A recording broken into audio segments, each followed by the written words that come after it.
के चली हर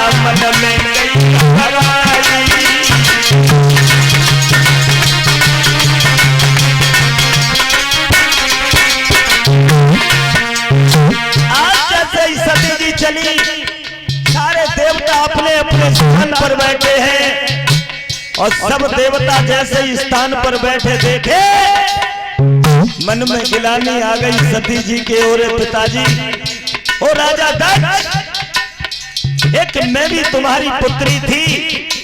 सब दमादों को बुलाया, सब बेटियों को बुलाया, जितने भी देवता थे 30 कोट देवता तुमने अपने आंगन में खड़े कर लिए, लेकिन तीनों लोगों के नाथ कालों के काल महाकाल मेरे भोले बाबा को तुमने नहीं बुलाया।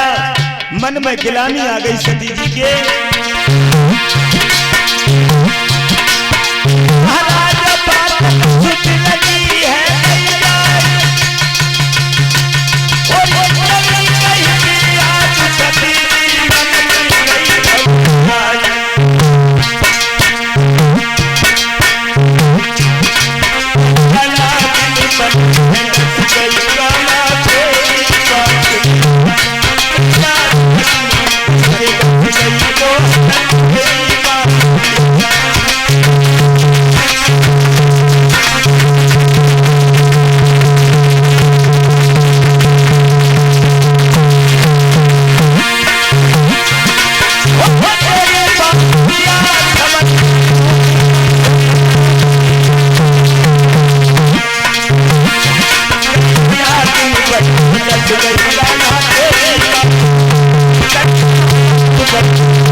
आज सती जी मैदान में पहुंची जहां सबकी नाम लिखा हुआ था पट्टियों पर, सबका नाम लिखा है, लेकिन भोले बाबा के लिए कोई आसन नहीं है।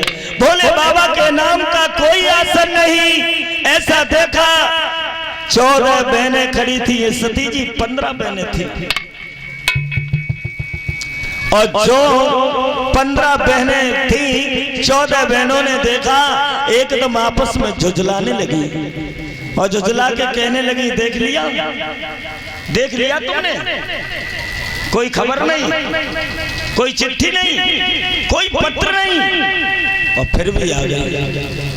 किसी ने बुलाया तो नहीं इसे। दूसरी बोली तुझे नहीं मालूम, कैलाश पर्वत पर रहती है, वहां कोई घर मकान नहीं है, वहां कोई खाने के लिए अच्छी व्यवस्था नहीं है। उसका मन किया होगा तो आ गई। तरह तरह की बातें करके आज सती जी को नीचा दिखाने लगी। लेकिन माँ का दिल एक ऐसा होता है, जैसे ही माँ ने देखा कि हमारी पुत्री है, आकर के गले से लगा लिया, लेकिन राजा दक्ष को आते हुए देखा तो छाती से अलग कर दिया। सती जी समझ गई कि मेरा ठिकाना या नहीं होगा। सच कहा था मेरे भोले बाबा ने, सच कहा था कि मत जाओ सती जी, अपमान होगा, लेकिन मैंने उनकी कोई बात नहीं मानी, कोई बात नहीं मानी, इसलिए आज मुझे ये सब कुछ देखने को मिल रहा है। भोलेनाथ तुम्हारा यह अपमान हुआ है, पत्नी आपकी हो, यहाँ से जिंदा वापस नहीं जाऊंगी।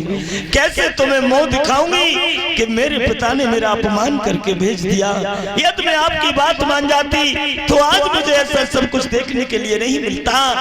सती जी तरह तरह के प्रश्न मन में खड़े होने लगे, और जब मन में खड़े हुए आज देवताओं को याद कर दिया। हे सूर्यदेव, हे चंद्रमा, गंगा मैया, बहुत बुरा हुआ है हमसे, और जहां पर यज्ञ हो रहा था वहां जाकर के खड़ी हो गई और जवाब दिया है सती जी ने।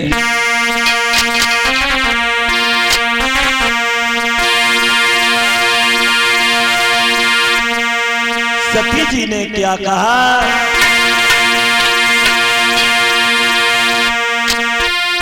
हे सूर्य देव साक्षी रहियो और ये सती तुम्हें अपनाती है और पाप की कुटिल अन्यायों पर दुतिया बलिदान चढ़ाती है।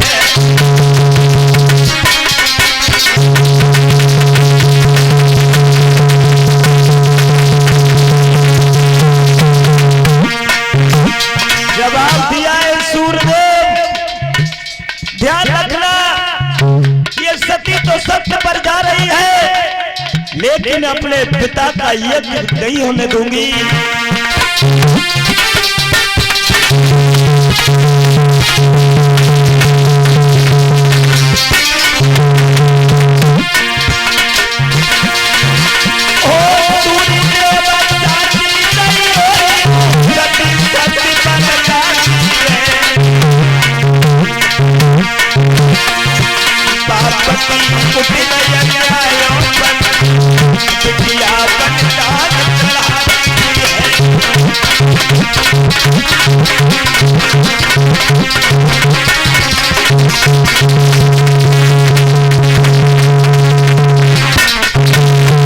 जवाब दे दिया और जैसे ही यज्ञ हो रहा था उस यज्ञ में जाके कूद गई। आज सती वहां पर जैसे यज्ञ में कूदी, ओहो आज जो नंदी और जो गढ़ आए थे वो भाग के भोले बाबा के पास में पहुंच गए और जैसे ही भोले बाबा के पास में पहुंचे हैं आवाज लगा दी भोले बाबा,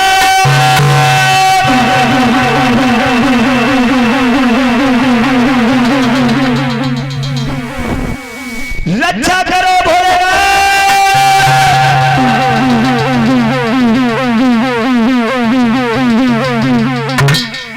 त्रायमाम भोले बाबा, त्रायमाम क्या हुआ?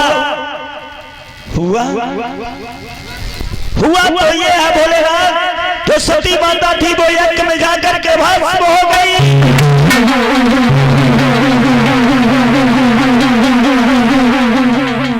जो इतनी बात सुनी भगवान भोले बाबा इतने क्रोधित हुए, एक जटा को उखाड़ा धरती में मारा, वीरभद्र नाम का गढ़ पैदा हो गया।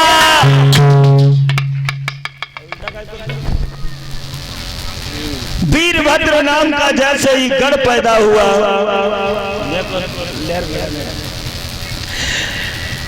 आज कहा कहिए प्रभु हमें कैसे याद किया? बोले तुम एक काम करो, तुम राजा दक्ष के आंगन में जाओ, जहाँ यज्ञ हो रहा है उस यज्ञ को जाकर के विध्वंस कर दो।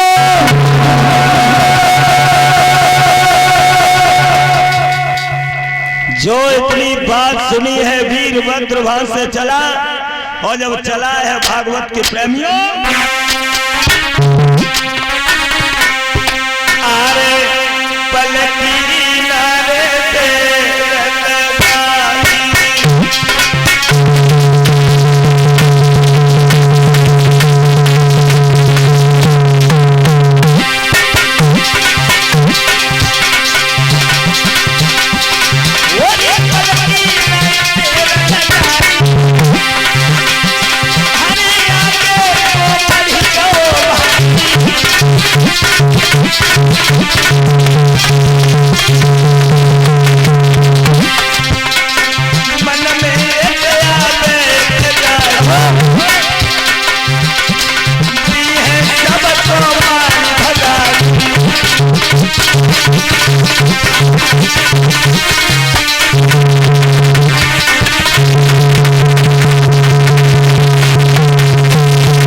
जवाब दे दिया, जितने भी देवता होंगे सबको मार के भगा दूंगा। वीरभद्र के एक वीरभद्र नहीं, गया तो एक था लेकिन भुजाओं से हजारों वीरभद्र प्रकट कर दिए उसने। एक वीरभद्र के हजारों वीरभद्र जैसे ही राजा दक्ष ने देखे, समझ गए भोलेनाथ की महिमा है, कुछ नहीं हो पाएगा।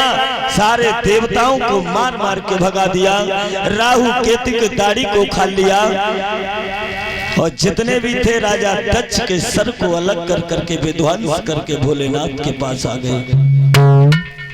हो गया काम भोलेनाथ। भोले बाबा कहने लगे वीरभद्र अब तुम जाओ आराम करो और जब तुम्हें कोई काम होगा तो हम बुलाएंगे। वीरभद्र तो चला गया। सारे देवता मन में सोचने लगे अब मैं क्या करूं, कहां जाएं? यदि इस यज्ञ को पूरा नहीं होता है, अगर ये अमृत लोक में यज्ञ नहीं होगा कनकल क्षेत्र में, ये परिषद जी कनकल क्षेत्र कहीं ज्यादा दूर नहीं है, हरिद्वार से 5 किलोमीटर है और रुपया भी 5 ही लगते हैं।